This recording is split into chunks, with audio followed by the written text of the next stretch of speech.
আসসালামু আলাইকুম। আমি একটা লাইনের পাশে দাঁড়িয়ে আছি। এই দেখতে পাচ্ছেন আমাদের এই লাইনটা এদিক দিয়ে শুরু হয়ে অনেক দূর পর্যন্ত চলে গিয়েছে। তো এই লাইনগুলো থেকে আপনাদের বাড়ির আশেপাশে বিদ্যুৎ দেওয়া আছে।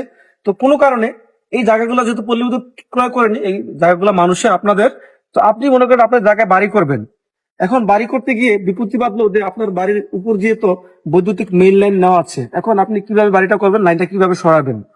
তো আপনার বাড়ির উপর দিয়ে যদি বা আপনার জায়গার উপর দিয়ে যদি বৈদ্যুতিক কোনো মেইন লাইন থাকে, আপনি সেটা কিভাবে খুব সহজেই নিয়ম অনুযায়ী সরাবেন, সেটাই হচ্ছে আজকের কথা। তার জন্য আপনাকে আপনার একটি এনআইডি কার্ডের কপি, আপনার নিজের ছবি, আর হচ্ছে আপনার একটা বিদ্যুৎ বিলের কপি, এই তিনটা ডকুমেন্ট নিয়ে আপনি চলে যাবেন আপনার নিকটস্থ পল্লী বিদ্যুৎ অফিসে। ওখানে গিয়ে 1 পয়েন্ট নামক একটা দেখাচ্ছে, যেটা এক অবস্থানের সেবা বলে। ওখানে বলবেন যে আপনি আপনার জায়গা থেকে বৈদ্যুতিক লাইনটা সরাতে যাচ্ছেন, যে মেইন লাইন এটা সরাতে যাচ্ছেন। অথবা যদি এমন হয় যে যে খুঁটিটা সরাতে হবে, এটি দেখতে পাচ্ছেন যে খুঁটি, এটাও সেম বিষয় যে আপনি খুঁটিটা সরাতে যাচ্ছেন। আপনি এখানে স্থাপনা করবেন, কোনো ঘর করবেন, বা আপনার ঘর একতলা আছে দোতলা করবেন, যে সমস্যার কারণে আপনি সরাবেন এই সমস্যাটা উল্লেখ করবেন। উল্লেখ করার পরে যিনি 1 পয়েন্টের দায়িত্বরত ব্যক্তি থাকবেন, উনি আপনার কাছ থেকে একটি ফর্ম পূরণ করে দেবে। ফর্মটা পূরণ করার পরে আপনি এই ফর্মটা নিয়ে গিয়ে আপনার যেই সমিতির যে ক্যাশ শাখা থাকে, ওই ক্যাশ শাখায় একটা নির্দিষ্ট ফি জমা দিতে হবে। এই ফিটা 400 প্লাস মাইনাস কত আমার ঠিক একজ্যাক্ট এখন মনে নেই, কারণ এটা অনেকটা বেরি করে বিভিন্ন সময় সার্কুলার অনুযায়ী এটা কম বেশি হয়। এই জন্য আসলে একুরেট দামটা বলতেছি না। এই যে এটা ফিটা, এই ফিটা যখন জমা দিবেন, জমা দেওয়ার পরে এই আবেদনটা আপনার সমিতির যারা কনসালটেন্ট বিভাগ আছে বা ইআরসি বিভাগ, ওনাদের কাছে যাবেন।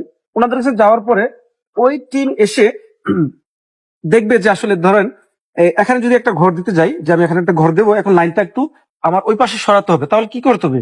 এই তারটা তো মাঝখান থেকে সরানো যাবে না, তাহলে কি করতে হবে? যেমন ওখানে একটা ওই পাশে একটা খুঁটি দিতে হবে। যেমন এই যে এখানে যদি একটু দেখাই, দেখতে পাচ্ছেন যে এই যে আমার এখানে একটা খুঁটি আছে।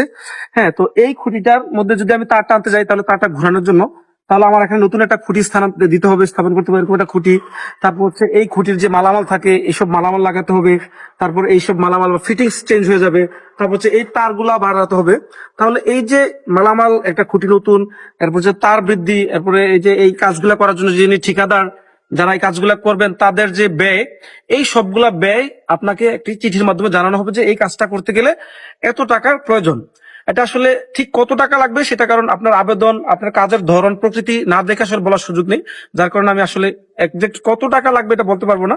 তবে এটা হচ্ছে এই যিনি ইন্সপেকশন করবেন, যিনি তদন্ত করবেন, উনি ডিজাইন করে ওই ডিজাইন অনুযায়ী যত টাকা প্রয়োজন হয়, ওই টাকাটা উনি হিসেব করে আপনার বা আপনার যে ঠিকানাটা থাকবে, ওই ঠিকানা একটা চিঠি যাবে, অফিসিয়াল ভাবে একটা চিঠি যাবে যে আপনার এই কাজটা করতে গেলে এত টাকার প্রয়োজন।